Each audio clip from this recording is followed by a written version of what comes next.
Em Israel começou-se uma tradição tão grande acerca de quem paga pelos pecados de quem, e não só em Israel, na cultura cristã também essa tradição se disseminou, a ponto de nos anos 90 aparecer no Brasil uma doutrina chamada maldição hereditária. E aí começam-se os cursos de cura interior, para quebrar as maldições hereditárias, que a maldição passava do pai para o filho. Eu acho interessante a humanidade e as pessoas que professam a fé cristã insistirem nessas práticas, porque desde tempos remotos Deus nos chama à individuação, Deus nos chama à responsabilização. Ele diz, olha, cada um vai ter de dar conta daquilo que faz. Por que há uma tendência a se pensar que os pais, ou melhor, os filhos pagam pelos pais? Isso tudo começa de uma leitura errônea lá de Êxodo no capítulo 20, versículos 5 e 6, quando Deus está falando contra a idolatria. Ele fala assim, vocês não vão ficar prestando culto aos ídolos, porque eu, Senhor, visito a iniquidade dos pais nos filhos desde a terceira e quarta geração, daqueles que me abominam, e faço misericórdia até 1000 gerações daqueles que me amam. E aí Deus está deixando claro que com relação à maldição, com relação à iniquidade, ele não pratica iniquidade, até porque Deus é santo. Ele visita. E assim, se por um lado ele visita a iniquidade que a gente produz, ele vai contemplando como que as nossas obras se refletem nos nossos filhos e netos, por outro lado ele diz que ele faz misericórdia até 1000 gerações. Então a iniquidade ele visita, a misericórdia ele faz, ele pratica. Que quando você vai até comparar, você vai vendo que como que Deus é maravilhoso, né? E a gente não percebe isso porque a gente lê Deus de acordo com as nossas idiosincrasias. Com a moeda que a gente pagaria aos outros e à vida é que a gente lê Deus. Mas quando ele fala que ele visita a iniquidade da terceira até a quarta geração, daqueles que o abominam. E sabe de uma coisa? A coisa mais difícil do ser humano é abominar Deus. Por um simples fator, o Cordeiro foi morto antes da fundação do mundo. Deus se deu o trabalho de já criar um mundo caído, ou um mundo que ia cair, em misericórdia. O Cordeiro foi morto antes. Ou, se quiserem, o Cordeiro foi morto no ato da fundação do mundo. Ou seja, tudo já estava redimido nele. E aqui eu não quero criar polêmicas de salvação universal, essas coisas. Eu estou dizendo o seguinte, que a esperança está dada. Por isso que ele fala que ele visita até a terceira e quarta geração daqueles que o abominam. Ou seja, um ser humano, para fazer o exercício de conseguir abominar Deus, ele tem de fazer um exercício. É muito difícil para o inferno porque a pessoa tem de fazer uma escolha extremamente consciente, ao contrário do que a tradição religiosa tenta nos inculcar, de que as mínimas coisas nos impedem de habitar com Deus, porque a Bíblia diz inclusive que a misericórdia prevaleceu sobre o juízo. E com essas palavras eu não estou aqui banalizando o senhorio. A gente precisa levar a vida a sério, porque Deus é imenso e extenso em misericórdia, mas nós somos mortais. A misericórdia ele faz, mas a percepção que a gente tem disso ela é muito efêmera, porque a gente, no instalo já se foi. Mas ele está dizendo que ele visita, ele vai vendo como é que a iniquidade vai se estendendo da terceira à quarta geração daqueles que o abominam. E Deus faz misericórdia até 1000 gerações, ou seja, eternamente, a cada ser humanozinho, ou como diz aquele humorista, cada ser humaninho que treme da sua palavra, que compreende os significados do seu amor, que invoca o nome do Senhor. Misericórdia para isso até 1000 gerações. E aí, a ênfase é na misericórdia, porque se eu tenho um descendente que não vai amar o Senhor vai se lembrar de mim. Olha só como é que é trabalhoso não receber a misericórdia do Senhor que se estende até 1000 gerações. Aí as pessoas não leram isso porque quem estava ouvindo aqueles mandamentos em Êxodo eram ouvidos idólatras. Aí aqui Deus reforça, fala assim, pois é, deixo bem claro que se é fato que eu visito a iniquidade daqueles que me abominam até a terceira e quarta geração, e eu visito, eu não faço ninguém pecar, por outro lado, eu faço misericórdia até 1000 gerações, e aí eu vou reforçar para vocês, porque aqui diz que os pais não serão mortos em lugar dos filhos, porque tinha-se essa tradição. Ah, esse pai está sendo punido pelo pecado de igual filho. E aí, dependendo da conveniência, invertia-se. Nossa, esse menino, ele deve ter morrido, ele deve ter nascido com alguma deficiência, porque deve estar pagando alguma coisa que os pais fizeram. E Deus está assim, não, cada um pagará pelo seu pecado, porque comigo tem individuação.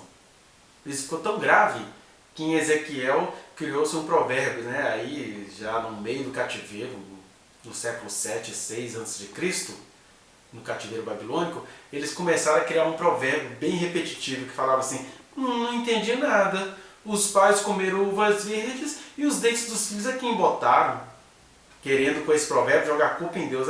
Olha que Deus é injusto, quer dizer que os nossos pais fazem a coisa errada e a gente é que pena?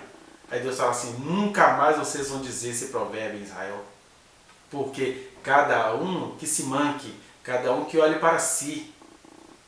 É verdade que essa questão do modelo, que essa questão do exemplo, ela tem um significado ali relevante. O que eu faço ou o que eu deixo de fazer, em geral, vai ser visto pelos meus filhos e vai ser repetido e e Deus vai visitando as minhas mancadas. E mesmo assim, para Deus fazer isso, eu teria que abominá-lo, que é uma coisa praticamente impossível de acontecer. Impossível porque eu teria que fazer um exercício enorme para abominar o Senhor, com todo o amor que Ele tem demonstrado, né? Só que isso também realmente é muito relativo, porque a gente vai ver de tudo, a gente vai ver filhos que foram muito bem criados e que se tornaram monstros, se tornaram sociopatas, psicopatas, e a gente vai ver pessoas que foram extremamente sofridas, maltratadas por aqueles que deveriam lhes dar amor e se tornam pessoas mais amorosas. Então não dá nem para absolutizar isso, porque o que vale nessa história toda é a individuação. Claro que nós temos que ter responsabilidade no sentido de sermos solidários, de entender o seguinte, será que eu não estou vendo Deus de acordo com o amor falho que o meu pai me prestou? Ou será que eu não estou banalizando Deus por causa da graça maravilhosa a qual meu pai me ligou? Mas mesmo essas percepções, tem aquilo que em psicanálise a gente chama de responsabilização. Todo ser sofrido, e de fato todos nós somos sofridos, ele precisa encontrar a responsabilização, não a culpabilização. Eu sou digno disso. Não é no sentido de que eu não pedi para nascer, os males da existência me visitaram, e agora, o que eu posso fazer com isso?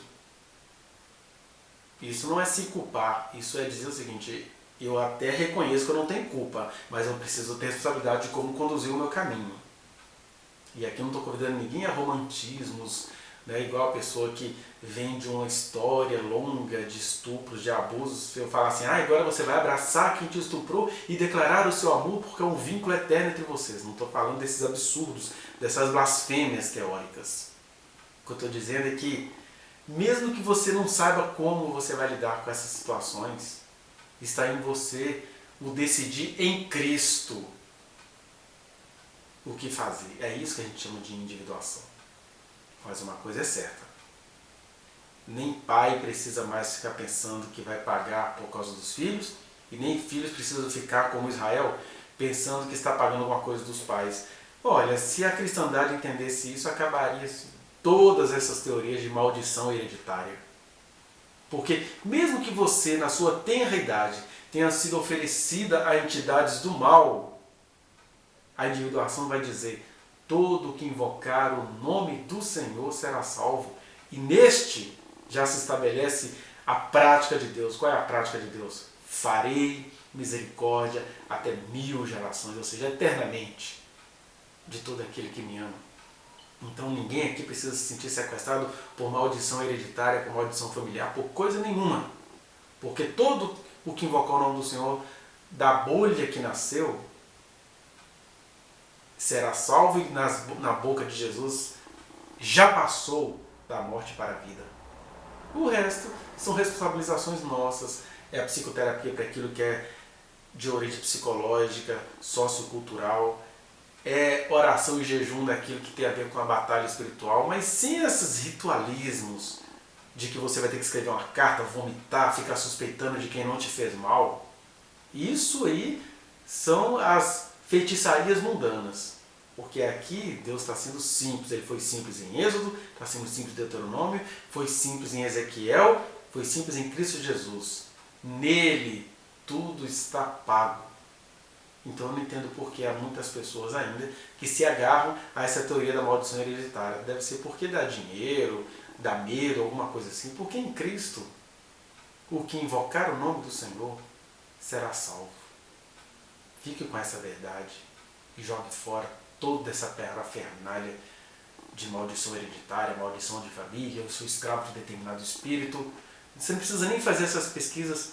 Busca o Senhor, que Ele vai fazer misericórdia na sua vida até 1000 gerações. E misericórdia também significa vai te fazer crescer em entendimento, crescer em graça, crescer em expansão de consciência. Esse é o verdadeiro fim da maldição. E aquilo que você não tem como evitar, porque depende de outras pessoas, Ele vai te fazer passar pelo meio do fogo, pelo meio do vale, pelas águas, e vai te sustentar com a sua poderosa mão. Essa é a misericórdia que Ele pratica, até 1000 gerações, ou seja, eternamente. Que o Senhor nos abençoe.